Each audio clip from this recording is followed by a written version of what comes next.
Planning எவ்வளோ இம்பார்ட்டன்ட்னு சொல்லி நம்ம லாஸ்ட் வீடியோவில் பார்த்தோம்.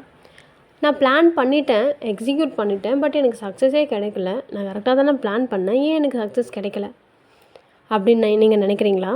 அதுக்கு என்ன முக்கியமான காரணம்? நீங்கள் சக்ஸஸ் ஆகலை, உங்கள் பிளானிங்கால் அப்படின்னு தெரியுமா? அமெரிக்காவில் டாபி அப்படின்னு ஒரு பர்சன் இருந்திருக்காரு. அவரும் அவரோட அங்கிளும் வந்து தங்க சுரங்கத்துலலாம் வந்து தோண்டி தங்கத்தை எடுத்து பணக்கார ஆகலாம் அப்படின்னு சொல்லி பிளான் பண்ணியிருக்காங்க.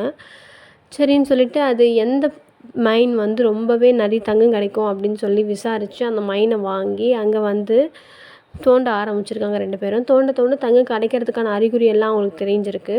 ஸோ என்ன பண்ணியிருக்காங்க, திருப்பி அவங்க வீட்டுக்கு வந்து அவங்க ஃப்ரெண்ட்ஸ் கிட்ட, ரிலேட்டிவ்ஸ் கிட்டலாம் காசு கலெக்ட் பண்ணி எடுத்துகிட்டு போயிட்டு தோண்டுறதுக்கான மிஷினரிஸ் எல்லாம் வாங்கி நிறைய பீப்புள்ஸ் எல்லாம் லைன் பண்ணி எல்லாரையும் கூப்பிட்டு வேலை பார்த்துருக்காங்க. திருப்பி தோன்றாங்க தங்கம் கிடைக்கிற மாதிரி தெரிஞ்சு தோன்றாங்க அந்த அறிகுறியும் கிடைக்காம போயிடுது கொஞ்சம் தூரம் போனதுக்கப்புறமேட்டுக்கு. At the end of the point வந்து என்ன பண்ணிட்டா டாபினா, போதும் லெட் வி ஸ்டாப் அப்படின்னு சொல்லிட்டு அந்த தோன்றதை ஸ்டாப் பண்ணிவிட்டு அந்த பிளானை அங்கேயே குவிட் பண்ணிட்டார். ஏன்னா அவர் நினச்ச சக்ஸஸ் அவருக்கு கிடைக்கல அப்படின்னு சொல்லிட்டு, கோல்டு கிடைக்கல.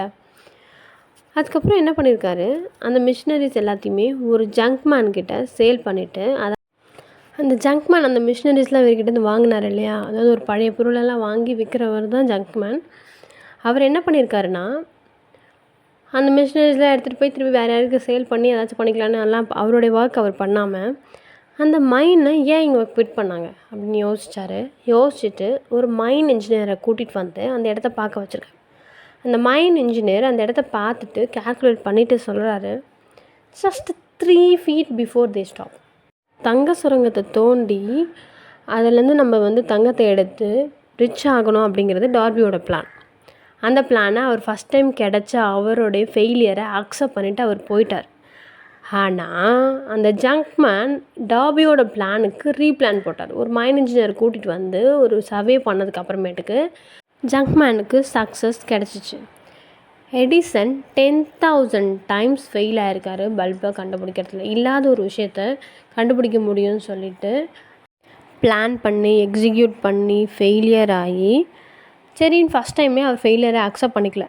10,000 டைம்ஸ் ரீப்ளான் பண்ணி எக்ஸிக்யூட் பண்ணி ஃபெயில் ஆனதுக்கு அப்புறமேட்டுக்கு தான் 10,000 ஃபஸ்ட்டு டைம் தான் இவர் என்ன பண்ணியிருக்காரு, பல்பை இன்வென்ட் பண்ணியிருக்காரு. ஸோ நம்ம சக்ஸஸ் நமக்கு கிடைக்கிற வரைக்குமே நம்ம என்ன பண்ணணும்னா பிளான் பண்ணணும், ரீப்ளான் பண்ணிகிட்டே இருக்கணும் until we get success.